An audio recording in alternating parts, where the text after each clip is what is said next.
आजकल के शायर ये बात करें कि ये सरका हो रहा है, ये चरबा है, ये कॉपी किया जा रहा है। तो मेरे ख़्याल से ख़याल तो सारे मीर ने कवर कर लिए हैं। मैं ये तो नहीं पूछूंगा कि आपने पहला शेर कौन सा गाया था। मैं ये ज़रूर आपसे पूछूंगा कि वो पहला शेर कौन सा था जो आप कह सकती हैं कि ये मेरा बहुत अच्छा शेर था। ताकि वो इंतज़ार के कर्ब से आशना तो हो, पीछे खड़ा किया उसे एक बड़ी कतार में। क्या कहने। आपकी जो शायरी है उसमें ज़्यादा गलबा नज़रियात का है या एहसासात का है? ये बड़ा अच्छा सवाल है। हर तरह का जो एहसास है, वो करबला के अंदर कवर होता है। हमें वहाँ पर दोस्त की वफ़ा देखने को मिलती है, हबीब इब्ने मज़ाहिर की वाह। सूरत में। हमारे जो ड्रामा इंडस्ट्री है खास करके वहाँ पर ये टॉपिक बहुत उछाला जाता है। दो मर्द हुँ, है एक औरत है हुँ। या दो औरतें एक मर्द है, वो चीज़ फिर हमारे मुआशरे में हमें नज़र आ रही होती है। ख़वातीन को शायरी की इस फ़ील्ड में, शायरी के मैदान में मकाम दिलवाने में परवीन शाकिर का बहुत हाथ है। दरवाज़े पर ताला हो तो फिर भी दस्तक दे देना, नाम तो शामिल हो जाएगा दस्तक देने वालों में। हाँ हाँ हाँ।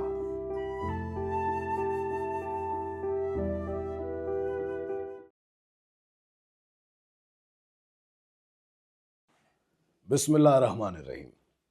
एक मुलाकात सही के साथ मैं हूँ सैयद हसन ज़ादा। उम्मीद है आप खुश खुरम होंगे और अपने चाहने वालों का ख्याल रख रहे होंगे। ख़वातीनो हज़रात, शायरी का मैदान जो है वो हर ज़माने में ज़रख़ेज़ रहा है, ख़ास करके हमारी धरती। अगर गुज़िश्तगान की बात करें तो उनकी महकार आने वाले शौरा में भी नज़र आती है और फिर नए से नए असलूब जन्म लेते जाते हैं। जब ये लगता है कि शायरी को ज़वाल आने लगा है, तब कोई अच्छा शेर या अच्छा शायर मंज़र आम पर आ जाता है। बहुत ही खूबसूरत शेर, बहुत अच्छा लगा। उम्मती घेर के लाते थे उसी घर की तरफ, दुख मोहम्मद के घराने पे नहीं आता था। पैसे सैयद ये शेर दिल के बहुत करीब महसूस किया मैंने, और फिर मैंने इल्तमास की इसके तख्लीक़कार को कि वो हमारे पास तशरीफ़ लाएँ। इंतहाई खुलूस से, एहतराम से आपकी मुलाकात करवाता हूँ अमन शहज़ादी से। कैसे मिज़ाज हैं? मैं बिल्कुल ठीक हूँ, अल्हम्दुलिल्लाह। आप कैसे हैं? अल्लाह का बहुत एहसान, बहुत शुक्र है। बहुत शुक्रिया आप हमारे पास तशरीफ़ लाईं। बहुत शुक्रिया आपने मदऊ किया, थैंक यू सो मच। इस शेर पे तो बात करते हैं, लेकिन अभी आप मुझे बता रहे थे जैसे कि आप इंजीनियरिंग की फ़ील्ड से आपका ताल्लुक है। तो इंजीनियरिंग और आर्ट्स का मिलाप, ये बड़ी हैरानकुन बात है। कहाँ से आगाज़ किया है शायरी का? कि कहाँ महसूस हुआ कि मेरे अंदर एक शायरा भी है, एक इंजीनियर के साथ-साथ? अच्छा, इंजीनियरिंग तो मैंने 2016 में परस्यू हुँ, की थी, लेकिन शायरा तो मैं पहले ही थी। अच्छा, उसका इदराक ज़ाहिर है मुझे थोड़ा बाद में हुआ। ऑब्वियसली अब्बास ताबिर साहब कहते हैं कि जब बच्चा पैदा होता है ना, तो वो सबसे पहले रोता है। तो जो भी पैदा होते हैं सब ही शायर होते हैं। बाद में ज़ाहिर है वो उनको ये इदराक होने में थोड़ा वक़्त लगता है कि उनके अंदर कौन-सा टैलेंट है, फिर उसको पॉलिश करने में थोड़ा-सा वक़्त लगता है। तो बस वही मुझे पता चलने में ही थोड़ा-सा वक़्त लगा। पहले मैं बैतबाज़ी करती थी स्कूल और कॉलेज लेवल पर, देन यूनिवर्सिटी में आई यूईटी लाहौर से मैंने एनवायरमेंटल इंजीनियरिंग की है। तो इंजीनियरिंग इटसेल्फ क्रिएटिविटी का नाम है, और शायरी भी, लिटरेचर, आर्ट, ये भी क्रिएटिविटी से ही हुँ। ऑब्वियसली जन्म लेती है। तो मेरा जो कि ताल्लुक़ एनवायरमेंटल इंजीनियरिंग से है, माहौलियाती इंजीनियरिंग से, तो माहौलियात का ताल्लुक़ भी शायरी से बराह रास्त है कि आपके अंदर और बाहर का मौसम जब साज़गार होता है, तो शायरी जन्म लेती है। वाह, वाह, वाह! तो ऐसे ही है। अ, फिर साज़गार ना भी हो तो ज जन्म लेती है। हाँ, ऐसा भी होता है। और ख़ैर माहौलियात का ताल्लुक जो है वो तो शायरी से है। फिर इंजीनियरिंग का ताल्लुक भी इस तरह से है कि ज़ाहिर है शेर सिर्फ़ 2 बावज़न मिसरों को शेर नहीं कहा जा सकता ना। उसमें तासीर होना, उसमें क्राफ्ट होना, उसके अंदर कोई मतलब ऐसी बात होना। ज़ाहिर है शेर तो बहुत सारे लोग कह रहे हैं, लेकिन दिल को वही बात लग रही है, दिल से जो बात निकलती है असर रखती है। तो शेर में तासीर और बरकत, वो होने के लिए आपका अंदर से शायर होना बहुत ज़रूरी है। जैसे महबूब ख़ज़ां साहब का शेर है ना कि बात ये है कि आदमी शायर या तो होता है या नहीं होता। There is no second option, आप या हैं या आप नहीं हैं। अच्छा, आपने जब पढ़ने का आगाज़ किया, वो तो फिर कौन-सा ऐसा शायर था कि जिसका अस्लूब बहुत अच्छा लगा, ये मैं मुझे इससे मिलने का भी मौका मिले, यार क्या कमाल लिख रहा है? अच्छा, क्लासिक में तो गालिब मीर से तो हम शुरुआत करते हैं ना, हुँ, उनको तो पढ़ा, नासिर काज़मी को, लेकिन मेरा ज़्यादा रुझान जमाल अहसानी और ग़ुलाम मोहम्मद कासिर, इनको मैंने बहुत ज़्यादा पढ़ा है और बारहा पढ़ा है, बारे दिगर इनको पढ़ा है। मुझे जब भी राइटर्स ब्लॉक भी इवन चल रहा हो तो मैं जमाल को जब भी पढ़ती हूँ, जमाल की एक ख़ासियत ये है कि आप उनको जितनी बार भी पढ़ें, वो आप पर एक नए तरीके से खुलते हैं और अच्छा, उनकी शायरी पढ़ते हुए ऐसा लगता है कि जैसे आपकी उस शायर से दोस्ती हो गई है। कौन-सा शेर है जमाल अहसानी का? वैसे तो आपके बयाज़ में उनके बहुत से शेर होंगे, लेकिन आपको ऐसा कौन-सा शेर उनका आप कहेंगे ये इसमें जमाल अहसानी छुपा हुआ है? क्योंकि एक शेर होता है किसी न किसी शायर का जिसमें वो छुपा होता है, अपना हुँ, उसका पूरा कलाम का निचोड़ कह लें आप, जैसे जॉन एलिया कहते हैं कि सुबह से शाम तक मेरी दुनिया एक मंज़र है उसकी रुख़सत का। हुँ। तो जमाल अहसानी का कौन-सा शेर आपको ऐसा लगता है कि ये जमाल अहसानी की एग्ज़ैक्ट तस्वीर मेरे सामने रख रहा है? उनका एक शेर है कि जमाल खेल नहीं है कोई ग़ज़ल कहना, हुँ। जमाल खेल नहीं है कोई ग़ज़ल कहना कि एक बात बतानी है, एक छुपानी है। वाह, वाह, और वाह! जमाल की पूरी शायरी में ये बात नज़र आती है कि वो एक बात बतानी है, एक छुपानी है। जैसे बेवफ़ाई के मौज़ू पर बहुत सारे शायरों ने तब आज़माई की, लेकिन उनका एक शेर है और इस तरह से मुझे लगता है बेवफ़ाई के मौज़ू को शायद किसी ने नहीं बरता है। खुला के वो भी कुछ ऐसा वफ़ा परस्त ना था, चलो ये बार भी सीने से हट गया आखिर। वाह, वाह, वाह, वाह, वाह! बहुत अच्छा। तो जमाल जो है वो मुझे लगता है कि आप शायर जो शेर है, वो आप पढ़ें, आपको सोचने पे मजबूर कर दे कि इसमें एक तो सामने की बात है, वो ख़बर है और एक जिस पे आपको सोचना पड़े कि शायर ने क्या इसमें मतलब क्या अनोखी बात की है, वो शायर की इंडिविजुअलिटी को, उसके इन्फ़राद को ज़ाहिर करता है।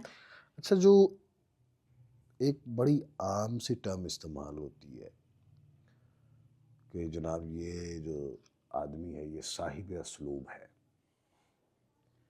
आप आइडेंटिफ़ाई करने में कामयाब हुई हैं अब तक कि आपका असलूब क्या है? या जुदा है सबसे, ये आप आइडेंटिफ़ाई कर सकती हैं अब तक? मेरे ख़्याल से शायर खुद ये आइडेंटिफ़ाई नहीं करता है, ये ऑडियंस आइडेंटिफ़ाई करते हैं या बहुत, बहुत रीडर्स। अच्छी बात। शायर जब खुद ये आइडेंटिफ़ाई कर लेता है ना, तो उसके बाद वो बाउंड हो जाता है कि अब ये मेरा अ, मतलब ये जॉनरा है, मैंने इसी के अंदर शेर कहना है और बाउंड होके शायरी नहीं की जा सकती। आप खुल के शेर कहते हैं और फिर ऑडियंस जो है वो देख के बताते हैं कि हाँ, ये इस मौज़ू पे, ये उदासी के मौज़ू पे अच्छा शेर कहता है। जैसे जॉन एलिया की बात की है तो तन्हाई के मौज़ू पे या उन्होंने तो ख़ैर हर मौज़ू को ही बड़े अच्छे तरीके से बेहतरीन कवर किया अंदाज़ है ना। में। तो ये ऑडियंस बताते हैं, शायर को खुद इस चीज़ का मेरे ख़्याल से ना ही पता चले तो बेहतर है। बहुत अच्छी बात। अभी आपने मीर की बात की। मीर तकी मीर एक ऐसा शायर है कि जिसके पास से गुज़रना, जिसको छू के गुज़रना बहुत ज़रूरी है शायरी के लिए। और 72 नश्तर की एक बात मशहूर है, हालाँकि वो 72 लातादाद की मानी में लिया जाता है।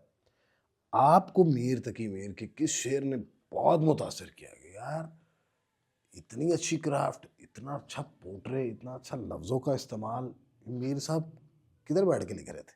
मीर के यूँ तो बहुत सारे शेर हैं। उनका एक शेर है कि याद उसकी इतनी खूब नहीं मीर बाज़ा, हाँ। याद उसकी इतनी खूब नहीं मीर बाज़ा, नादान फिर वो जी से भुलाया ना जाएगा। वाह वाह वाह वाह वाह! कैसे देखती है मीर की शायरी को? मीर उनको खुदाए सुखन कहा जाता है और वो टाइटल मुझे लगता है उन्हीं पे ही सजता है। उन मीर मुझे लगता है कि आज के शायर हैं और ये बात हर दौर के लिए वैलिड है। बहुत अच्छा जुमला है ये। मेरे ख़्याल से सारे मौज़ूआत तन्हाई हो गई, उदासी, बेवफ़ाई, नज़ाकत, जितने भी मौज़ूआत हैं, मीर ने उन सबको कवर कर लिया है। अब हम तो मतलब ज़ाहिर है कि ये सारे लोग अगर ये आजकल के शायर ये बात करें कि ये सरका हो रहा है, ये चरबा है, ये कॉपी किया जा रहा है, तो मेरे ख़्याल से ख़याल तो सारे मीर ने कवर कर लिए हैं। अब उस क्राफ़्ट को ही ज़ाहिर है शायर ने मुनफ़रिद बनाना है और अपनी पहचान बनानी है। बहुत अच्छी बात। ये ओरिजिन शायरी का वहीं से है। लेकिन जब खुदाए सुखन की बात करें तो असद को हम फरामोश नहीं कर सकते। वो एक अपना जहान अकबर रखते हैं। गालिब शरीर खामा नवाए सरोश है। हुँ, आते हैं गायब से ये ये मज़ामी मज़ामी ख़याल। ख़याल में, बिल्कुल। गालिब और मीर तकी मीर दोनों शायर हैं। गालिब ने जो लिखा बहुत मुश्किल में लिखा। हुँ, यहाँ तक कि आज का जो जनजी है या अल्फा का जनरेशन का बच्चा है, जब वो गालिब को पढ़ेगा तो वो, मेरा नहीं ख्याल कि वो लुगत के बगैर उसको ठाठ भी लगा सकता है। हुँ, कुछ शेर समझ लेगा, बहुत सारे शेर ऐसे हुँ। हैं जो बगैर लुगत के हाथ नहीं लगाए जा सकते। गालिब की शायरी को अगर आप देखें तो क्या आप उसमें से एक्सट्रैक्ट करती हैं, और कौन सा ऐसा शेर है जो गालिब का दिल में उतरा? गालिब का एक शेर है कि इब्ने मरियम हुआ करे कोई, हाँ। मेरे दुःख की दवा करे कोई। वाह। गालिब की शायरी में जो बात है कि गालिब जो अमूमन शायर दूसरा मिसरा पहले कहते हैं और पहला मिसरा गिरा लगाते हैं उस पे। हम्म। गालिब की जो गिरा है, वो फिर वो खोलने से भी नहीं खुलती। अब ये जैसे शेर का मैंने हवाला दिया कि इब्ने मरियम हुआ करे कोई, मेरे दुःख की दवा करे कोई। अब इसमें जो कोई है, दोनों मिसरों के हाँ। इख्तिताम पर, इसको इसके कई मतलब निकलते हैं कि यानी इब्ने मरियम तो कोई और है, मेरे दुःख की दवा कोई और कर रहा है। या फिर इब्ने मरियम हुआ करे कोई, कि कोई है, होता फिरे, मेरे दुःख की दवा करे कोई, कि यानी कोई हो जो मेरे दुःख की दवा क्या करे। पहलूदारी है, बहुत अच्छे। गालिब के हर शेर में, बहुत सारे अशार में ये बात देखने को मिलती है कि इम्कानात का एक जहान खुलता है वाह। जब गालिब को पढ़ना शुरू करते हैं। और ये बात दुरुस्त है कि गालिब को आजकल की जो जनरेशन है, मैं खुद भी जेन ज़ी ही हूँ, लेकिन अच्छा। ठीक है। जब हम पढ़ते हैं तो लुग़त के बगैर नहीं पढ़ सकते हैं, ये दुरुस्त बात है। दरअसल गालिब जिस ज़माने में उन्होंने शेर कहा, तब आम तौर पर भी यही ज़बान राइज थी। लोग दकीक उर्दू में ही बात करते थे, हम्म। तो उनके लिए वो समझना आसान होता था। आजकल चूँकि वो उस तरह से उर्दू जो है, उर्दू ज़बान, वो हम आम तौर पर भी जो यूज़ करते हैं उसमें बहुत सारे, जैसे भी मैंने यूज़ कहा, तो हम आम तौर पर बीच में इंग्लिश के अल्फ़ाज़, बाज़ औक़ात पंजाबी के अल्फ़ाज़, और हम दूसरी ज़बानों को भी इसमें इंडल्ज करने की ठीक कोशिश ठीक। करते हैं। तो अब उस तरह से उर्दू ज़बान चूँकि राइज भी नहीं है, तो इसलिए शायद समझने में अच्छा, थोड़ा एक यहाँ पर सवाल उठता है हुँ, कि अगर हम गालिब की बात करें तो गालिब का ज़माना तो अच्छा खासा बाद में आता है। पहले मीर तकी मीर साहब हैं, जी। और मीर तकी मीर साहब को उस ज़माने में ये बात समझ आ गई कि मेरी शायरी जो है वो जामे मस्जिद की सीढ़ियों पे बोली जाने वाली ज़बान है। गालिब ने क्यों ये शारा इख्तियार की इतनी मुश्किल? मुझे ऐसा लगता है कि जो शायर होता है ना, वो अपने ऑडियंस का शायर होता है, कारी का। गालिब को शायद पता था कि जो मेरा कारी है, जिसने मुझे पढ़ना है, वो इस चीज़ को समझ सकेगा। तो मेरे ख़्याल से इसलिए शायद उन्होंने यही रास्ता इख्तियार किया हम्म, कि जिसमें उनका जो कार्य है वो उन तक एक मुसाफत तय करके वो पहुंच सकें, जिसको लेकिन यहाँ इंटरेस्ट पर एक होगा। ये पॉइंट भी उठता है कि फिर जो अभी आपने शेर सुनाया है, वो मुझे लगता है कि उस मुश्किल पसंदी के बाद, मुश्किल पसंदी की जो थकावट है उसके बाद इस तरह के शेर भी आए हैं। इब्न मरियम हुआ करे कोई, बिल्कुल। मेरे दुख की दवा करे कोई, दुखिया। हाँ जी, हाँ जी, तो बिल्कुल। ये वो भी फिर आसानी की तरफ ही क्यों आ गए? अज़र फ़िराक साहब का शेर है कि ये नहीं देखते कितनी है रियाज़त किसकी, लोग आसान समझ लेते हैं आसानी को। वाह वाह वाह वाह वाह। तो वो हमें देखने में आसानी लग रही होती है, उसके पीछे की जो रियाज़त है, उसके पीछे के जो तजुर्बात हैं, उसके पीछे जो शायर किस दुःख से, किस कर्ब से गुज़रा है, उसने उसको फ़ील किया है, अपने अंदर जज़्ब किया है। फिर वो शायरी अ, जो हमारे सामने द गालिब जो आता है, तो उसके पीछे की जो रियाज़त है, वो उस हमें वो आसानी की सूरत में मिल रही होती है। हम्म, लेकिन वो शायर की मुश्किल, उसके कारी की आसानी होती है। वाह वाह वाह वाह, बहुत उम्दा, बहुत उम्दा। ये तो हो गए मेरो गालिब। जी, अमूमन ये बड़ा घिसा पिटा सवाल है जी, कि आपने पहला शेर कौन सा कहा था। जी। मैं ये तो नहीं पूछूंगा कि आपने पहला शेर कौन सा कहा था, मैं ये ज़रूर आपसे पूछूंगा कि वो पहला शेर कौन सा था जो आप कह सकती हैं कि ये मेरा बहुत अच्छा शेर था। वो शेर था क्योंकि अभी फ़ेसबुक जो क्योंकि मुझे लगा कि ये मेरा बहुत अच्छा शेर है, वो मुझे क्यों लगा क्योंकि क्योंकि फ़ेस होता अभी है ऐसा, शायर जी। के लिखता बहुत सारी चीज़ें हैं, लेकिन कोई एक आधा शेर ऐसा होता है, यार ये मैंने लिखा है, ये तो कमाल नहीं कर गया। अभी तक जितना भी लिखा है उस पूरे में बताना है या आप कह रहे हैं कि पहला नहीं, शेर? अवाइल के जब आपको ये पहली बार महसूस हुआ, लिख तो आप हुँ। रही होंगी और लिखने का आगाज़ भी हो गया होगा, लेकिन पहली बार महसूस हुआ कि यार वाह! अमन क्या शेर कहा है आप। वो शेर था कि वो 2 शेर हैं मैं जी, सुनाती जी, हूँ जी। कि समझ सके जो मेरी बात, वो कलाम करे, वाह! नहीं समझता तो बस दूर से सलाम करे। वाह, वाह!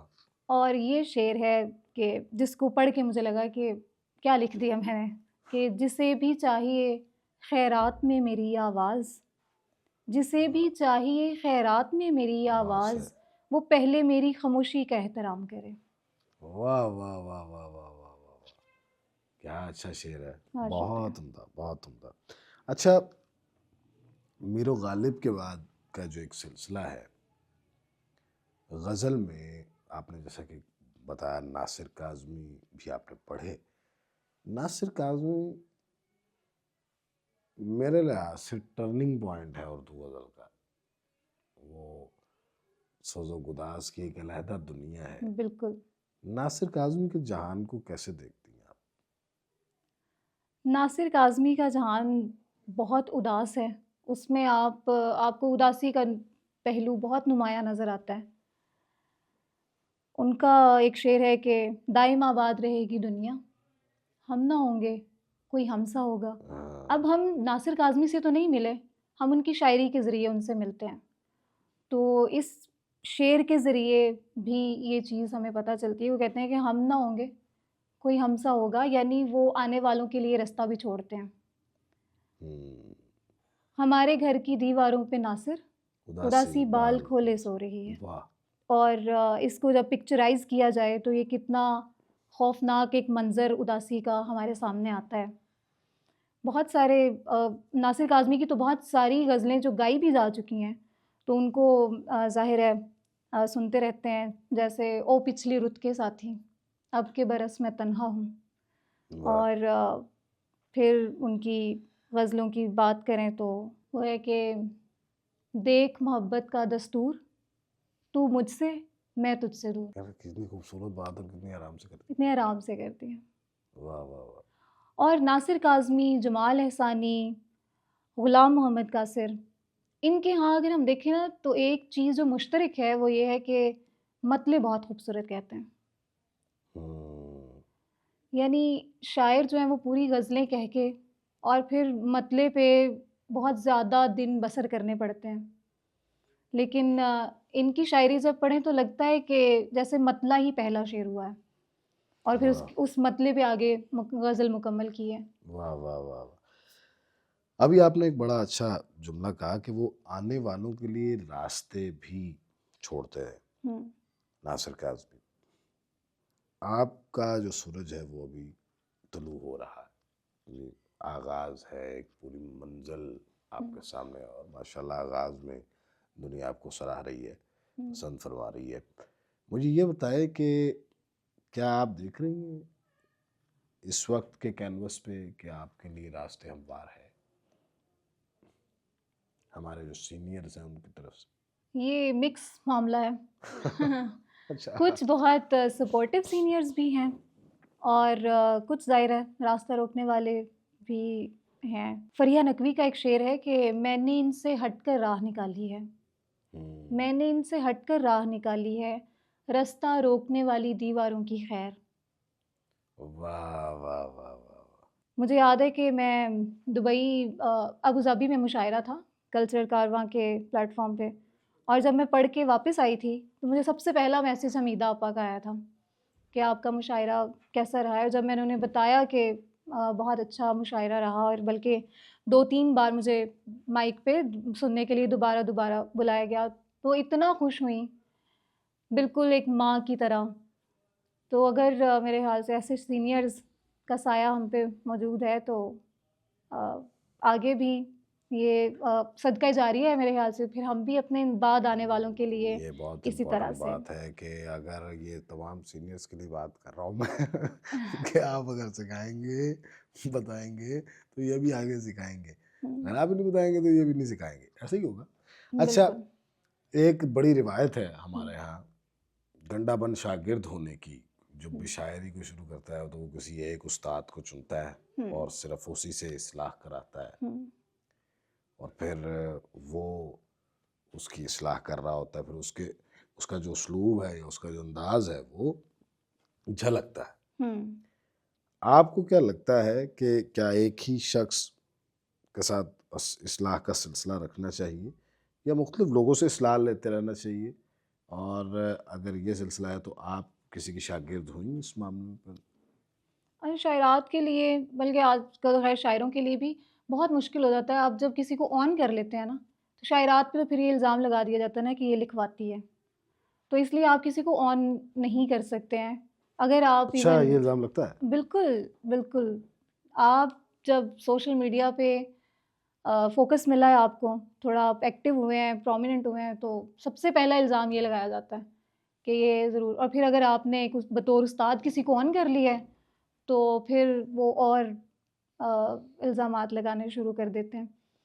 तो मेरे ख़्याल से इसमें थोड़ा सेफ़ रहने के लिए और अपने आप को मतलब अपनी तरफ प्रोटेक्टिव होने के लिए ये चीज़ मुझे लगता है इसको अवॉइड ही करना चाहिए। आप इस्लाह लें, लेकिन किसी एक उस्ताद को अगर आपने मतलब ऑन कर दी तो वही बात कि आपकी शायरी में फिर उनका वो रंग झलकने लगता है, फिर आपकी इनफ़रादियत कैसे सामने आएगी? अच्छा अमन, ये कहा जाता है कि मर्द जो है वो नज़रियात पर अपनी शख्सियत की बुनियाद रखता है और औरत एहसासात पर बुनियाद रखती है। तो शायरी में ये दोनों चीज़ें मौजूद हैं। आपकी जो शायरी है उसमें ज़्यादा गलबा नज़रियात का है या एहसासात का है? ये बड़ा अच्छा सवाल है और मुझे लगता है इससे पहले ये सवाल कभी नहीं किया गया है क्योंकि वही सवाल किए जाते हैं। बड़ा अच्छा सवाल है। मुझे लगता है कि औरत और मर्द दोनों एक तो फ़िज़ियोलॉजिकली तो डिफ़रेंट हैं ही हैं। इमोशनली और मेंटली दोनों में बहुत ज़्यादा फ़र्क है। औरत जो है वो इमोशनली वीक है, मर्द इमोशनली स्ट्रॉन्ग है। इसलिए भी शायद मर्द को थोड़ा सुपीरियर रखा गया है कि फ़ैसला वो सही कर सकता है। या अगर किसी कत्ल की गवाही में औरत की निस्फ़ गवाही कंसीडर की जाती है, तो उसमें ऐसा है कि औरत जो है उसके ऊपर नज़रियात की बजाय एहसासात जो हैं वो ग़ालिब आते हैं। इवन जब मैं शेर लिख रही हूँ और वन गो में, यानी अगर एक नशिस्त में मैंने वो शेर लिख लिया है या एक गज़ल मुकम्मल कर लिया है, तो वो हो गई। अगर मैं दोबारा आके उस ख़्याल को रिविज़िट करूँगी ना, तो कहीं न कहीं उसका कुछ हिस्सा जो मैंने पिक्चराइज़ किया हुआ है या विज़ुअलाइज़ किया हुआ है, वो मेरे ज़हन से निकल चुका होगा। हुँ, ऐसा होता है, जो कि मुझे लगता है कि मर्द शायरों के साथ ऐसा नहीं होता। अच्छा। वो दोबारा भी आके उसको रिविज़िट अगर करें, तो वो उसी मिनो-इन के साथ उसको बयान कर सकते हैं।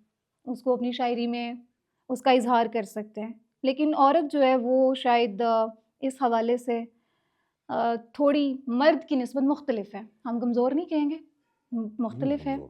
हुँ, तो मेरी शायरी में भी दोनों बातें ही हैं, लेकिन एहसासात जो हैं वो ज़्यादा गालिब हैं, क्योंकि हुँ, मैं चीज़ों को महसूस बहुत ज़्यादा करती हूँ, बहुत ज़्यादा सेंसिटिव हूँ और खुद पे जो गुज़रती है, वो भी शायरी में कहने की कोशिश करती हूँ। दूसरों पे जो गुज़रती है अपने इर्द-गिर्द, अब माहौलियाती इंजीनियर भी हूँ ना, तो ये भी ख़्याल रखना पड़ता है कि दरख्तों के साथ क्या गलत हो रहा है, इंसानों के साथ क्या गलत हो रहा है, या जितनी भी चीज़ें हैं जिसके अंदर एहसास है, जो महसूस कर सकता है, तो उनके साथ क्या यहाँ पे गलत हो रहा है, तो वो मैं लिखने की कोशिश करती हूँ। अगर आपकी कोई गज़ल एहसासात से भरपूर हमें अता हो तो बहुत नवाज़िश। तेरे लगाए ज़ख्म जब हुँ, आए नहीं शुमार में, हुँ। तेरे लगाए ज़ख्म जब आए नहीं शुमार में, मैंने भी सब्र कर लिया जितना था इख्तियार में। वाह! वाह, वाह, वाह! वाह, वाह! हमने बहुत तलाश की, छाँव न मिल सकी, मगर धूप का लुत्फ़ भी गया छाँव के इंतज़ार में। वाह, वाह, वाह! ताकि वो इंतज़ार के कर्ब से आशना तो हो, हुँ। ताकि वो इंतज़ार के कर्ब से आशना तो हो, पीछे खड़ा किया उसे एक बड़ी कतार में। क्या कहने? बहुत शुक्रिया। बहुत अच्छा। ताकि वो इंतज़ार के कर्ब से आशना तो हो, पीछे खड़ा किया उसे एक बड़ी कतार में। वाह! वक़्त ने हमको एक साथ रहने नहीं दिया तो क्या? वक़्त ने वाह! हमको एक साथ रहने नहीं दिया तो क्या? मैं हूँ तेरी गिरफ्त में, तू है मेरे हिसार में। वाह! कश्मीर से जब मैं वापस आई थी तो तब ये शेर लिखा था कि मेरी तरह उसे भी है कोई घुटन का मसला, हुँ। मेरी तरह उसे भी है कोई घुटन का मसला, शोर बपा है जिस कदर सीना ए आबशार में। क्या कहने? बहुत अच्छे, बहुत शुक्रिया। बहुत ही अच्छे। अगर हम ज़रा पीछे चलते हैं, जी, जी। तो हम देखते हैं कि बहुत सारे शुअरा बैठे हुए हैं जी। और बड़ा अच्छा-अच्छा कहने वाले बैठे हुए हैं। मुनीर नियाज़ी जैसा शायर भी बैठा है, फिर ज़फ़र इक़बाल जैसा शायर भी बैठा है, मोहसिन नकवी जैसा शायर भी बैठा है और उसमें एक ख़ातून उठती है, स्टेज पे बैठती है और ऐसा लगता है कि हर शय महव हो गई। मैं परवीन शाकिरा की बात कर रहा हूँ। सैयदज़ादी ने क्या कमाल के शेर कहे। आप उनकी शायरी को कैसे देखती हैं? और उनके पसंदीदा अशार जो उनके शेर हैं, उनमें से आपका पसंदीदा शेर कौन-सा है? परवीन शाकिर निसाई जज़्बात, एहसासात, उनसे तो भरपूर है ही है उनकी शायरी। लेकिन एक चीज़ जो मैं उनकी शायरी में देखती हूँ कि जब एक ज़हीन औरत बात करती है, तो वो ऐसे बात करती है। एक औरत जो इस चीज़ से आगाह है कि उसके क्या मसाइल हैं, जिसके अंदर सेल्फ़ एस्टीम है, जिसके अंदर सेल्फ़ रियलाइज़ेशन है, वो जब बात करती है कि वो मुझको छोड़ के जिस आदमी के पास गया, बराबरी का भी होता तो सब्र आ जाता। आहाहाहा! क्या बात! बहुत ही अच्छा शेर है ये। तो मुझे लगता है कि अगर वो औरत को मोहब्बत में मिले दुखों की, तकालीफ़ की बात करती हैं, तो वो कहती हैं कि चलने का हौसला नहीं, रुकना मुहाल कर दिया, इश्क के इस सफ़र ने तो मुझको निढाल कर दिया।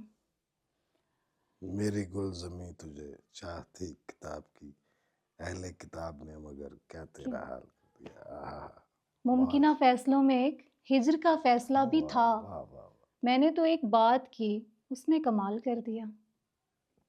अच्छा, आपको नहीं लगता कि परवीन शाकिर जो है वो हर घर में मौजूद जो औरत है उसकी बात कर रही है, उनके जहान में नुस्वानियत बहुत ज़्यादा गलबा रखती है।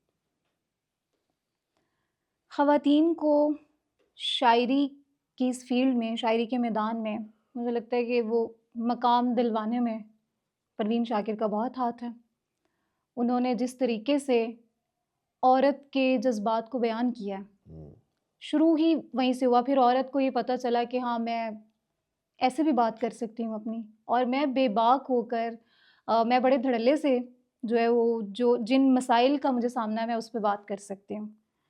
नज़ाकत पे बात कर सकती हूँ, हुस्न पे मुझे क्या मसाइल हैं, मुझे किस तरह से मर्द के सामने अपनी एक शनाख्त बनानी है, अपनी इंडिविजुअलिटी को कायम रखना है। तो बिल्कुल ऐसा ही है उनकी, तो बल्कि शायरी उनको खुशबुओं की शायरा कहा जाता है, और आपने कहा कि वो हर घर में मौजूद हैं, तो खुशबू का तो काम ही फैलना है। वाह। तो ये तो उनके अंदर ये बात थी, तो क्या बात है परवीन अच्छा, शाकिर की। एक और उनसर है, थोड़ा सा हट के सवाल है ये। देखने में ये आता है कि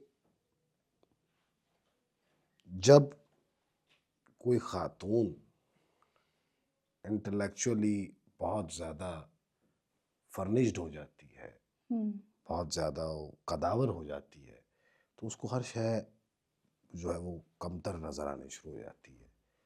और ये बहुत ज़्यादा ऐसे केसेस हैं कि बहुत सी ख़वातीन जो इंटेलेक्चुअल हैं, वो मर्द के साथ ताल्लुक़ या मर्द के मौजूदगी को अपनी लाइफ में गवारा करना नहीं पसंद करती। परवीन शाकिर के यहाँ भी ये हुँ, मसला मौजूद है, हुँ।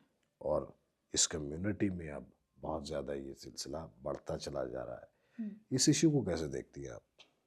क्या आप भी इसी नज़रिए की हामिल हैं, या आप अपने आप को डाइवर्ट करती हैं इस तरफ? मुझे लगता है कि मर्द को कुरान मजीद में भी मर्द को हाकिम कहा गया है। हम्म, यानी मर्द जो है वो he is not only the provider, वो प्रोटेक्टर भी है। और मर्द जो है वो औरत के साथ होकर भी उसको सपोर्ट कर सकता है। ऐसा बिल्कुल। नहीं है, आगे बढ़ जाने की चाह में मुझे लगता है कि हम अपनी वो नॉर्म्स और वैल्यूज़, यस, औरत को पता होना चाहिए कि उसकी डिग्निटी है, उसकी एक रिस्पेक्ट है, और उसके राइट्स हैं जिन पर उसको कॉम्प्रोमाइज़ नहीं करना चाहिए। लेकिन मर्द से आगे बढ़ जाने की चाह, ये मुझे मुझे इस नज़रिए से इख्तलाफ है। आप मर्द और औरत के तकाबुल की या मुकाबले की कायल नहीं है? नहीं, मुकाबला मुझे लगता है 2 एक जैसी चीज़ों का होता है। 2 मुख्तलिफ़ चीज़ों का मुकाबला नहीं होता है। यानी आप शेर का मुकाबला हाथी से नहीं कर सकते हैं। 2 बिल्कुल मुख्तलिफ़ है ना वो। बहुत अच्छी बात है ये। वो वज़न में ज़्यादा है, शेर की अपनी ख़ुसूसियात हैं। हाथी जो है वो चाहे वज़न में ज़्यादा है, लेकिन वो उस तरह से ज़ाहिर है, तो ये दोनों की मुख्तलिफ़ ख़ुसूसियात हैं। मर्द की ख़ुसूसियात मुख्तलिफ़ हैं, औरत की मुख्तलिफ़ हैं। उन दोनों को अपनी-अपनी स्पेस में रहते हुए एक दूसरे के राइट्स का मुझे लगता है एहतराम करना चाहिए। बहुत अच्छे, बहुत ही अच्छे। आगे बढ़ते हैं। इस वक्त हमारा जो मीडिया किरदार अदा कर रहा है हुँ, कि हम सिर्फ एक पुतला बन के हुँ, वो बात कहना चाह रहे हैं जो कोई हमसे कहलवाना चाह रहा है। बिल्कुल। पहली बात, हुँ, हक की बात नहीं की जा रही। दूसरी बात कि हमसे उसने वो तासीर भी छीन ली। हमें किसी भी टीवी चैनल पे बेहतरीन मुशायरा सुनने को नहीं मिलता, म्यूज़िक पे बेहतरीन बात सुनने को नहीं मिलती, हुँ, कोई ऐसी डिबेट सुनने को नहीं मिल रही, कोई ऐसा शो सुनने को नहीं मिल रहा कि जिसे देख कर रूहानी दिली तस्कीन हो। किसी ज़माने में इशफाक अहमद साहब शो किया करते थे, नईम बुखारी साहब इंटरव्यूज़ किया करते थे, लोग बड़े शौक से सुनते थे। और अब चैनल्स पर एक फक्कड़पन चल रहा है कि जो हँसा रहा है वो बेहतरीन इंटरव्यू कर रहा है। हुँ। वो इंटेलेक्चुअली आपको सतहियत की तरफ जाते हुए नहीं हम लग रहे? किस तरह देखती हैं इस मंज़रनामे को? जब फ्रीडम ऑफ स्पीच नहीं होगा, तो आप अपनी बात को खुल के बयान ही नहीं कर सकते, तो हुँ, उसके अंदर ट्रांसपेरेंसी नहीं होगी। आप गन पॉइंट पे जो बुलवा सकते हैं, वो झूठ ही हो सकता है, वो इंसान का सच तो नहीं हो सकता।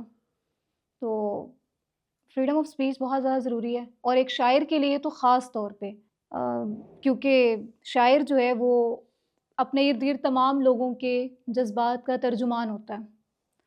तो उसको तो ख़ास तौर पे ये फ्रीडम होना चाहिए कि वो अपने तरीके से बात को कह सके। जैसे फ़ैज़, जालिब तो वो बहुत प्रोग्रेसिव शायर वो रहे हैं। अभी रिसेंटली अभी हमारे इस मंज़रनामे पे अहमद फ़रहाद, हुँ, तो ये मेरे ख़्याल से ऑब्वियसली जब इस तरह का मामला होता है कि जहाँ पर आपको आपकी बात कहने से रोका जाता है, जी। वहाँ पर सतहियत तो आती है, उसमें मायार वो नहीं रहता है। एक शेर है कि ज़ुल्म बच्चे जन रहा है, कूचा ओ बाज़ार में, हुँ, अदल को भी साहिबे औलाद होना चाहिए। वाह! जी। उम्मती घेर के लाते थे उसी घर की तरफ, हुँ, दुःख मोहम्मद के घराने पे नहीं आता था। बड़ी गुर्बत महसूस होती है इस शेर में तख्लीक़कार की करबला से। कितना इफ़ेक्ट करता है वो वाक़या? मुझे लगता है कि हम जितने भी इस्तारे इस्तेमाल कर लें, जितनी भी शायरी में जो भी बात हम कर लें ना, तो उसका कहीं न कहीं वो डायरेक्टली और इनडायरेक्टली करबला से ही रिलेटेड वो होता है। उसके अंदर मुझे लगता है कि हर तरह का जो एहसास है, वो करबला के अंदर कवर होता है। हमें हुँ, वहाँ पर दोस्त की वफ़ा देखने को मिलती है, हबीब इब्न मज़ाहिर की वाह! सूरत में। हमें देखने को मिलता है हज़रत हुर अलैहिस्सलाम कैसे अल्लाह ताला ने उनका दिल बदला। हमें ये देखने को मिलता है कि कैसे ज़ुल्म के आगे डट जाना चाहिए। तो हमें हर चीज़ जो है वो करबला में देखने को मिलती है। एक दोस्त से मेरी बात हो रही थी हुँ, करबला के हवाले से ही। बात करते हुए ये एक जुमला ज़हन में आया कि जिन्होंने अहले बैत पर ज़ुल्म ढाए, वो थे तो कलमा गो, थे तो मुसलमान ही। हुँ, यानी एक जो लश्कर है वो बनु उमय्या का है और दूसरा जो है वो हुसैन इब्न अली हुँ, अलैहिस्सलाम का। दोनों तरफ कलमा गो मुसलमान थे। हाँ, उबैदुल्लाह बिन ज़ियाद की बात करें, यज़ीद के लश्कर में, या फिर हम उमर बिन साद की बात करें, ये सारे कलमा गो मुसलमान थे। इवन इससे पीछे चले जाएँ, हज़रत अली अलैहिस्सलाम, मौला अली, उन पे जिन्होंने सजदे में ज़रबत लगाई, जिसने अब्दुर्रहमान इब्न मुलजिम, वो भी कलमा गो मुसलमान था। तो मैंने ये बात की कि जिन्होंने भी ज़ुल्म किए वो थे तो कलमा गो ही ना, थे तो मुसलमान। हाँ। वहाँ से बस ये मुझे तहरीक मिली और फिर ये शेर हुआ, उम्मती घेर के लाते थे उसी घर की तरफ, दुःख मोहम्मद के घराने पे नहीं आता था। वाह, वाह, वाह! करबला में वैसे तो एक से बढ़कर एक शख्सियत है। ये कुछ लोग मेरे इस सवाल को कहते हैं कि बड़ा फ़ज़ूल सा सवाल है, लेकिन मुझे बड़ा पसंद है ये सवाल। कोई एक ऐसी हस्ती होती है कि यार मैं अगर उस ज़माने में होता, हुँ। तो मैं इसकी कनीज़ी में होता या इसकी ग़ुलामी में होता। कोई भी शख्सियत हो सकती है। आपके नज़दीक वो कौन-सी शख्सियत? अच्छा, मैंने चूँकि पर्सनली ये चीज़ बहुत ज़्यादा फ़ेस की है, दोस्तों से धोखे बहुत खाए हैं, तो इसलिए मुझे हबीब इब्न मज़ाहिर वाह, वाह! बहुत ये पहली ज़्यादा, बार किसी ने नाम लिया है, हाँ, बहुत अच्छे। मुझे उन उनकी पर्सनैलिटी और जितना वो मैंने पढ़ा है कि एक ख़त पे वहाँ पर आ जाना और इतने मुअम्मर थे वो और स्टिल अपने दोस्त की आवाज़ पे वहाँ पर आ जाना। तो वो और एक जो है वो यूँ तो सारे कि करबला में जितने भी हुसैन इब्न अली के लश्कर में थे वो तो हमें बहुत अज़ीज़ हैं, लेकिन हज़रत अब्बास अलैहिस्सलाम, वो एक वाह। शेर है और वो शेर मुझे बहुत ही ज़्यादा पसंद है। आपका? वो इसी नहीं, मुझे शायर का नाम नहीं पता लेकिन वो शेर है कि गवा दिया था जो यूसुफ़ के भाइयों ने कभी, वाह। उस एतमाद को अब्बास ने बहाल किया। अरे वाह वाह वाह वाह वाह। हम अपने मीडिया पे अगर नज़र दौड़ाएं, जो एंटरटेनमेंट का हमारा एक मीडिया है, उसमें एक टॉपिक को बहुत ज़्यादा हाईलाइट किया जा रहा है। हुँ, मैं जब लोगों से मिलता हूँ तो मुझे नहीं लगता कि ये कोई बहुत हम लोग हर इंसान की ज़िंदगी में ऐसा कुछ हो रहा है, लेकिन हमारे जो ड्रामा इंडस्ट्री है ख़ास करके वहाँ पर ये टॉपिक बहुत उछाला जाता है। 2 मर्द हैं, हुँ, 1 औरत है, हुँ, या 2 औरतें 1 मर्द है। और वो चीज़ फिर हमारे मुआशरे में हमें नज़र आ रही होती है, किसी न किसी जगह पे जाके। हुँ, और वो आने वाली नस्ल और पिछली नस्ल की जो औरतें हैं, वो जो आने वाली नस्ल की ख़वातीन हैं, वो एक बहुत ही कॉन्फ्लिक्ट आ चुका है हुँ, नज़रियात में। हुँ। इस पहलू को कैसे देखती हैं आप? वो है कि अब तो वो नस्ल भी मादूम हुई जाती है, हुँ। जो बताती थी फ़सादात से पहले क्या था। वाह! वाह, वाह, तो वाह! बहुत ज़्यादा ग्लोरीफ़ाई किया जाता है चीटिंग को, ग्लैमराइज़ किया जाता है, इसको हाइलाइट किया जाता है कि क्योंकि ज़ाहिर है अभी मीडियम ये है ना, हम तक जो सोर्स ऑफ़ इन्फॉर्मेशन है, वो मीडिया है। पहले जो सोर्स ऑफ इन्फॉर्मेशन था वो रिटन फॉर्म में होता था। वो किताब होती थी, वो रिसाले होते थे, मैगज़ीन्स या फिर किताब की सूरत में ही, या आप किसी शख्सियत से मिल रहे हैं तो आपको वहाँ से इन्फॉर्मेशन मिल रही है। अब चूँकि जो सोर्स है वो टीवी चैनल्स हैं, वो सोशल मीडिया है, जो देखेंगे उसी को फ़ॉलो करेंगे। तो इस चीज़ को ग्लोरीफ़ाई करना मुझे लगता है, और बहुत सारे टॉपिक्स हैं मुआशरे की और बहुत सारी बुराइयाँ हैं जिनको हाइलाइट किया जा सकता है। जैसे पाकिस्तानी ड्रामाज़ की अगर मैं बात करूँ तो उसमें उडारी एक ड्रामा था जो कि फरहान सईद और उर्वा हुसैन का। तो उसमें एक बहुत अच्छा टॉपिक जो है वो हाइलाइट किया गया है, एक इश्यू को, रेप को नेस इसके बारे में दी गई कि ये हमारे मुआशरे में ये सोसाइटल बुराइयाँ जो हैं वो ये मौजूद हैं। हुँ। तो मुझे लगता है कि इस चीज़ को किसी भी सूरत जस्टिफ़ाई नहीं किया जा सकता है, चीटिंग मर्द करे या औरत करे। ये मुझे लगता है कि रिगार्डलेस ऑफ जेंडर है, वो इंसान है जो धोखा दे रहा है। तो इस चीज़ को शायद थोड़ा-सा राइटर्स को भी इस चीज़ को लेके सँभलना चाहिए, ताकि जो देखने वाले हैं, वो इस चीज़ को कहीं रविश ना अपना लें ये।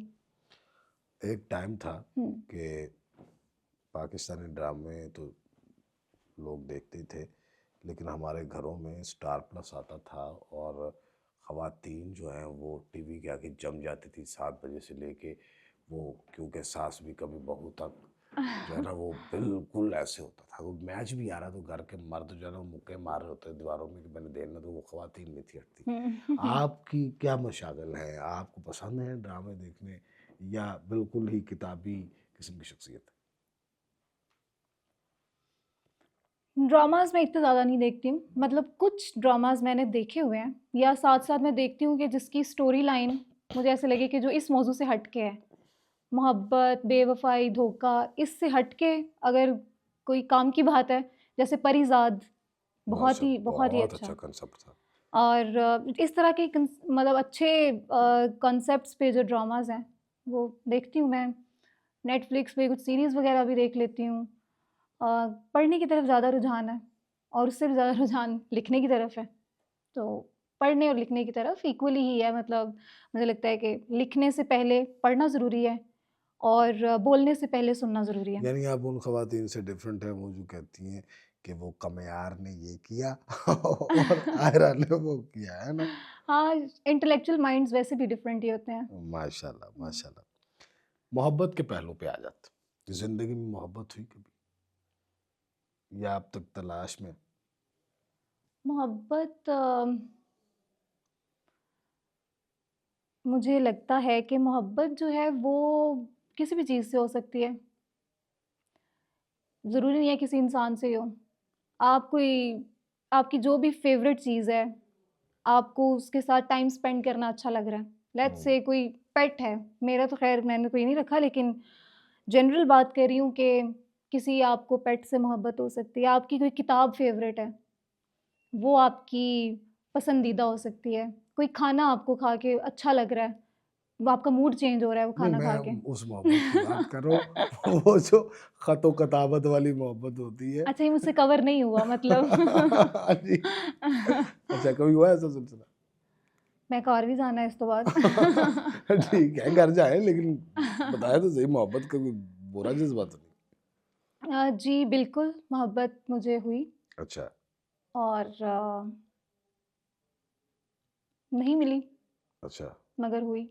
अच्छा, क्या ज़रूरी आंसर समझती हैं आप मोहब्बत में? ये अगर है, तो जो मैं अगर अपनी बात करूँ तो मैं एक तरफ़ा मोहब्बत का कायल ही नहीं हूँ। ये हम सेम पेज पे हैं। हाँ, मतलब मैं इस बात को समझता हूँ कि अगर किसी शख़्स से मोहब्बत की जानी चाहिए, तो उससे की जानी चाहिए जो सामने से मोहब्बत दे रहा है। मोहब्बत करने वाले से मोहब्बत की जाती है। आप इस जज़्बे को कैसे देखती हैं? मेरे ख़्याल से यकतरफ़ा मोहब्बत का कोई कॉन्सेप्ट नहीं है। यकतरफ़ा इस दुनिया में सिर्फ़ एक ही चीज़ है और वो है अज़ियत। वाह! वाह, वाह, वाह, वाह, वाह! बहुत अच्छी बात। किसी चीज़ की एब्सेंस आपको अज़ियत देती है या किसी चीज़ का उस टाइमलाइन पर जितना वो पहले फ्रीक्वेंटली अवेलेबल है, उसकी उससे अवेलेबिलिटी कम हो जाना, वो भी आपको अज़ियत दे सकती है। या आपके मिज़ाज के मुताबिक अगर कोई चीज़ नहीं हो रही है, वो आपको अज़ियत, यानी अज़ियत का कॉन्सेप्ट एक तरफ़ा हो सकता है, मोहब्बत दो तरफ़ा ही होती है। मोहब्बत मेरा बल्कि इस पे शेर है कि ये इश्क है, तो यहाँ हाज़िरी ज़रूरी है, कभी-कभी तेरी मौजूदगी ज़रूरी है। वाह, वाह, वाह, वाह, वाह! कोई भी ख़ास सबब तो नहीं लगा होगा, वो एक शख़्स मुझे कुदरती ज़रूरी है। बहुत अच्छे, बहुत अच्छे।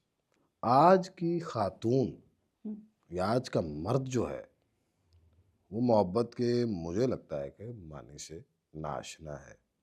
हमारे यहाँ स्टेटस को देख के मोहब्बत ख़ातून कर रही, हुँ, और खूबसूरती को देख के मोहब्बत मर्द कर रहा है। हुँ, फिर जब ऐसे मामलात आते हैं, तो पिछले से पिछले साल की अगर मैं बात करूँ, तो तलाक की रेशो 13,000 थी सिर्फ पंजाब के अंदर, हुँ, और इस साल शायद ज़्यादा हो गई हो पिछले साल की बनिस्बत। रिश्ते निभाए नहीं जा रहे। पुरानी जनरेशन, हमारी माओं का टाइम जो है, वहाँ पर हमें इसार भी नज़र आता है, वहाँ पर हमें खुलूस भी नज़र आता है, एहतराम भी नज़र आता है। लेकिन आज की औरत और आज का मर्द जो है, वो आपस में सेटल डाउन होने को बहुत मुश्किल समझ रहे हैं, और शादी जो है वो एक अज़ाब बन गया है इस हुँ। सोसाइटी के लिए। इस पे क्या कहेंगी? जैसे मोहब्बत का मामला दो तरफ़ा है, ऐसे ही निभाने का जो मामला है, वो भी म्यूचुअल है, दो तरफ़ा है। हम्म, तो कॉम्प्रोमाइज़ेज़ जो हैं, वो दोनों तरफ से होने चाहिए। यानी अगर एक ही तरफ से एफ़र्ट हो रही है ना मुसलसल, तो वो इंसान भी ड्रेन हो जाता है। बहुत और सही। वो वो एक शेर है कि मुझको दरकार मोहब्बत है, मोहब्बत के इवज़, मैं नहीं चाहता तुझ पर कोई एहसान रहे। वाह। तो दोनों तरफ से जहाँ पे कॉम्प्रोमाइज़ करने की ज़रूरत हो, वहाँ आप कॉम्प्रोमाइज़ कर लें। जहाँ पर आपको अंडरस्टैंड करने की ज़रूरत पड़े कि अब तो अल्टीमेट गोल जो है किसी भी ताल्लुक का, वो है सुकून।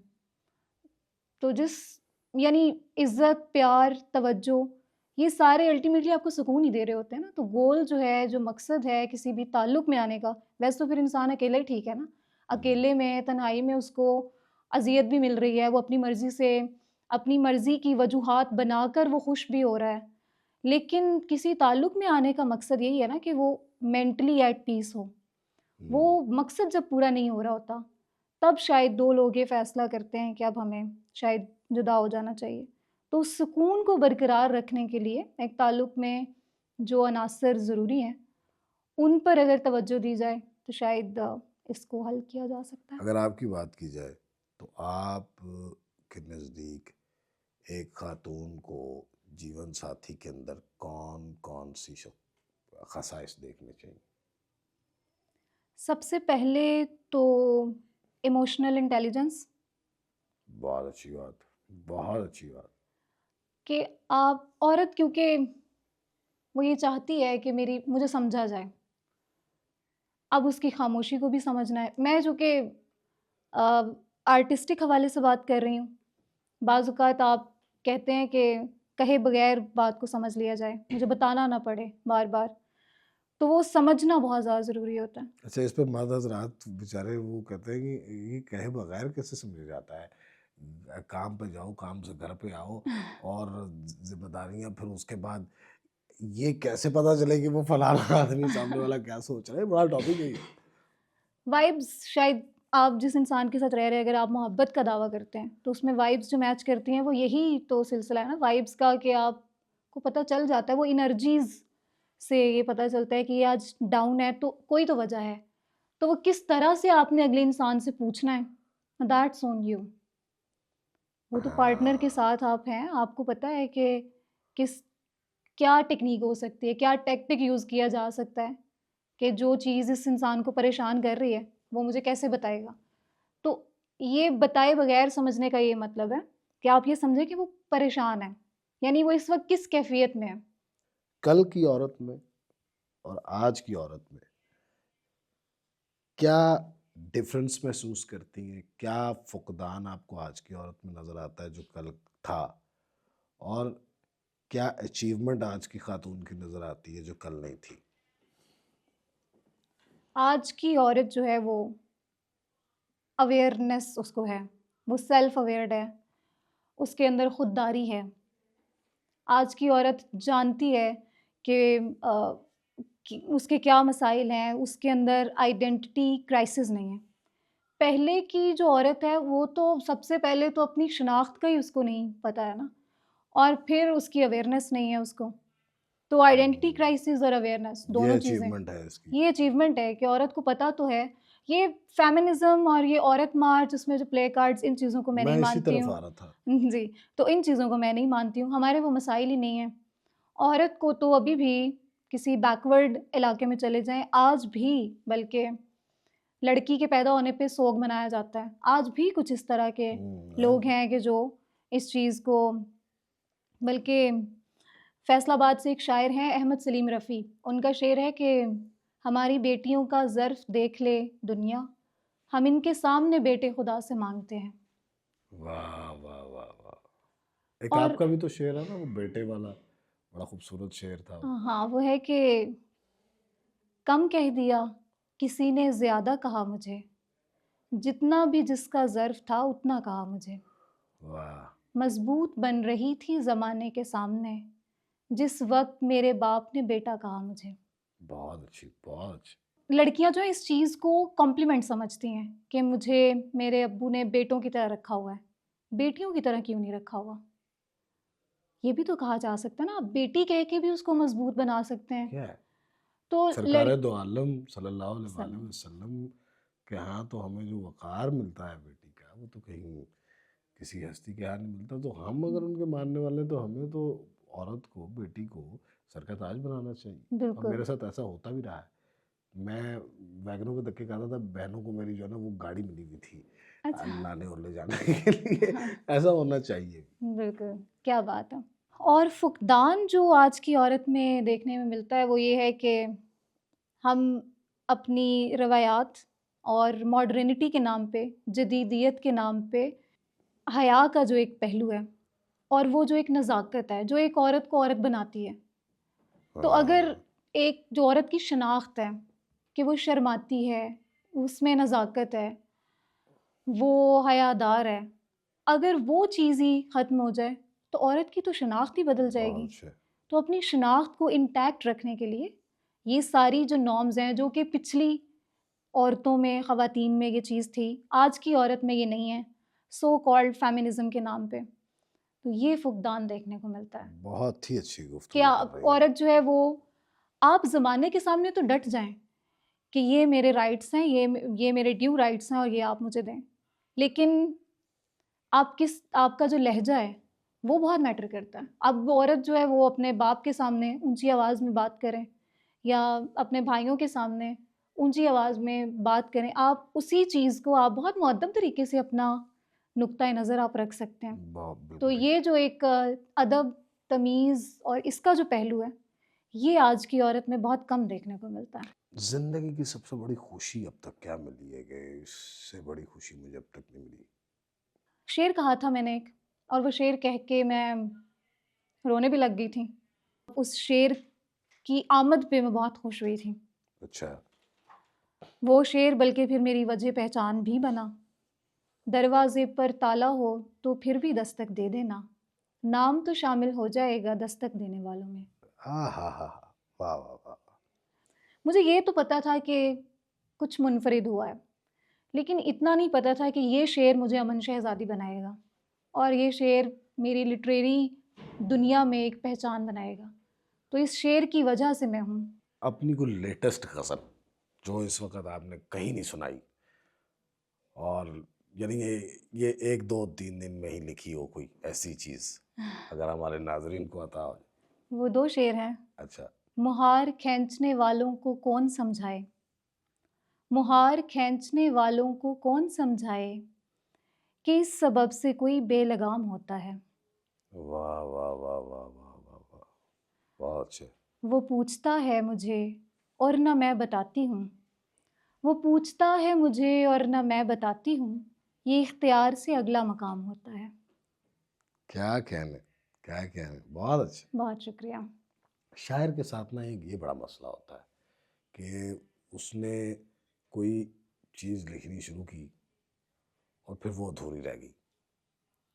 वो एक शेर हो गया गज़ल का या मतला हो गया और फिर वो कामों में लग गया। आपके जो ऐसे अधूरे मतले हैं, क्या ज़्यादा हैं और या कम हैं? या आप उसी कोशिश होती है कि मैं इसी नशिस्त पे लिख कर ही उठूँ यहाँ से? जैसे मैंने अभी ज़िक्र किया था कि एक ख़ातून शायर जो है उसके लिए बहुत मुश्किल होता है जब वो रिविज़िट करती है ना उन ख़यालात को, तो वो कहीं न कहीं वो भूल जाती है।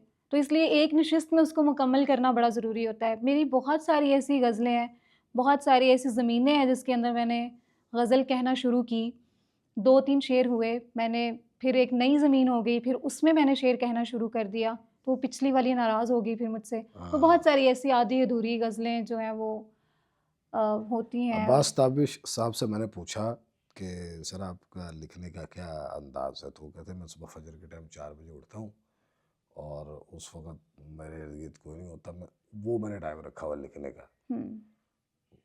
तो आप तख्लीकी जो काम करती हैं, उसका कोई स्पेसिफ़िक टाइम होता है, माहौल होता है या कभी भी कहीं पे भी ऑफ़िस में या क्लासरूम में शेर हो गया और वो वहाँ पे लिखना शुरू कर दिया? क्या सिलसिला होता नहीं, बिल्कुल भी नहीं, ऐसे नहीं होता। मुझे प्रॉपर ख़ामोशी दरकार होती है, एक तो और दूसरा अंधेरा।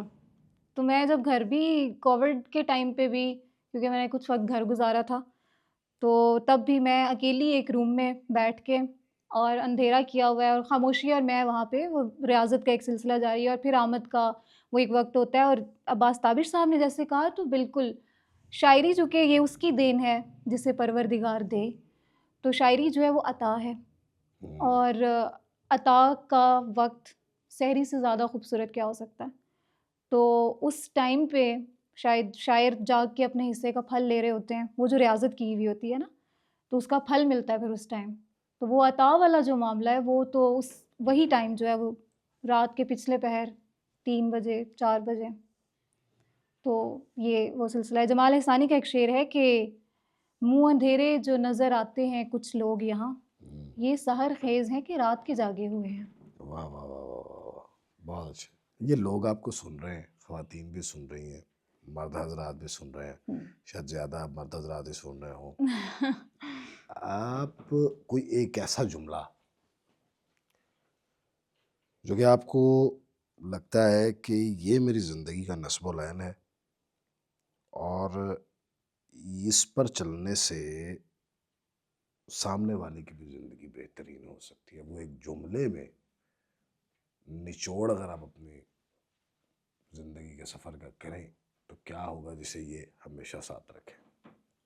एक गलती एक बार करें, दोहराएँ नहीं, नई गलती करें और नया सबक उससे आपको मिलेगा। तो मुझे लगता है कि गलतियों को दोहराना नहीं चाहिए। बहुत अच्छी बात। अच्छा, गज़ल पे हमने आपके बहुत अशार सुने। जी। नज़म की रवायत भी बड़ी मज़बूत है, नून राशिद, और उसके बाद अगर बात की जाए मीरा जी, मजीद अमजद, एक नज़म का जहान भी है। इस ज़माने में भी हमारे पास भी बहुत से ऐसे शायर हैं जो बहुत अच्छी-अच्छी नज़में कह रहे हैं। आप नज़म की तरफ रुझान रखती हैं? मैंने नज़्में कही हैं मैंने। अवाइली दिनों में मैंने 2-3 नज़्में मैंने कही हैं। बाकी नज़्म के बारे में नज़्म होती नहीं है कहने से, नज़्म अंदर की बात है प्यारे। वाह, वाह! वाह, तो वाह! गज़ल तो शायद कहने से हो जाती है कि 5 शेर हैं, पाँचों के मौज़ू मुख्तलिफ़ हैं, तो आप फ़ोकस करके वो कही जा सकती है। लेकिन नज़्म जो है, वो मुझे लगता है कि वो तो मुकम्मल तौर पे एक अता वाला मामला है। तो नज़्म वाह! अंदर की बात होती है। नज़्में मैंने कही हैं 2-3 और अगर कोई अता हो तो? एक नज़्म कही थी, उसका उन्वान है औरत। हुँ। अच्छा नज़्में लिखूँ अच्छा नज़्में लिखूँ और बताऊँ कि जो सानेहा मुझ पे गुज़रा, मोहब्बत की ज़द में, अज़ियत की ज़द में, रिवायत के रद में फ़ुलाँ ने किया था। वाह! वो जब मेरा किरदार तमसीले बज़ला लतीफ़े को बोलते हैं, वो जब मेरा किरदार तमसीले बज़ला बयाँ कर रहा था तो सब हँस रहे थे, बहुत खुश थे। जाने मुझे क्यों लगा कि यहाँ कहकहे को तमाशे के भाव खरीदा गया है। वाह! तमाशा रुका तो दोबारा सभी अपनी-अपनी उदासी में मसरूफ़ थे। हुँ। हाँ, मगर मैं कि औरत हूँ और ये सिखाई गई हूँ कि जब भी कोई भेड़िया उठ के तुम्हारे किरदार की खाल उधेड़े, तो खामोश रहना। कि जब भी दरिंदे तुम्हारे बदन को हवस का निशाना बनाएँ, तो खामोश रहना। बहुत कि सही। तुम सिन्फ़े नाज़ुक ज़माने के दर पे खबरदार बोली। खुदा की कसम है, मुझे हर रहद में सज़ाएँ मिली और सज़ा भी मोहब्बत की मद में, अज़ियत की ज़द में, नहीं कोई हद में। यही जो खुदा बन के बैठे हैं, हुँ। इज़्ज़त का ज़िल्लत का हर फ़ैसला खुद ब खुद कर रहे हैं। बताओ कि इन काग़ज़ी देवताओं की चालों में अपनी ही इज़्ज़त का सौदा करूँगी? नहीं। वाह! तो खुदाओ सुनो, हश्र में अब मिलेंगे, तुम्हें और तुम्हारे मुआवन खुदाओं को आमद की दावत। बहुत अच्छा, बहुत अच्छा। ख़वातीन और हज़रात, जैसे कि आप जानते हैं, हर मुलाकात के आखिर में मैं आपके साथ अपनी ऑब्ज़र्वेशन शेयर करता हूँ। अमन शहज़ादी के साथ बात करने से जो मैं उनको समझ पाया हूँ, वो ये है कि एक बहुत ही कंपोज़्ड किस्म की शख्सियत है। ज़िंदगी का इरफ़ान बड़े अच्छे तरीके से है, और जहाँ तक अदब की बात है, लिटरेचर की बात है, तो आने वाला उफ़क़ इस बात की गवाही देगा कि हमारे इस ख़ित्ते अर्ज़ पे एक अच्छी शायरा का मस्कन है। सबसे ज़रूरी बात किसी भी ख़ातून का बैलेंस्ड होना होता है, ताकि वो ज़िंदगी के हर सिलसिले को बेहतरीन अंदाज़ से लेके चले। और मैंने देखा है कि ये जज़्बात तो लिखती हैं, लेकिन जज़्बात इनके मीज़ान में तुलने वाले हैं। हसास तबीयत हैं और खूबसूरत दिल की मालिक हैं। दिल इनका टूटने से टूटा हुआ नहीं है, और अपने साथ अपने इर्द गिर्द रहने वालों का मदावा भी करना जानती। मेरी इनके लिए बहुत दुआएं हैं कि आप बहुत अच्छा लिख रही हैं, बहुत प्रॉमिसिंग लिख रही हैं, और आने वाले वक्तों में परवरदिगार आपको बहुत तरक्की दे। मुझे बहुत अच्छा लगा इनसे मिलके। मैं कह सकता हूँ कि ये जो बात हमारे यहाँ कही जाती है कि एक औरत भरपूर शख्सियत नहीं हो सकती, तो उसके सामने, ये बात कहने वाले के सामने, आपको सामने कर देना चाहिए। अरे बहुत शुक्रिया। खुश रहिए, अपने चाहने वालों का ख्याल रखिएगा। फ़ी अमान अल्लाह।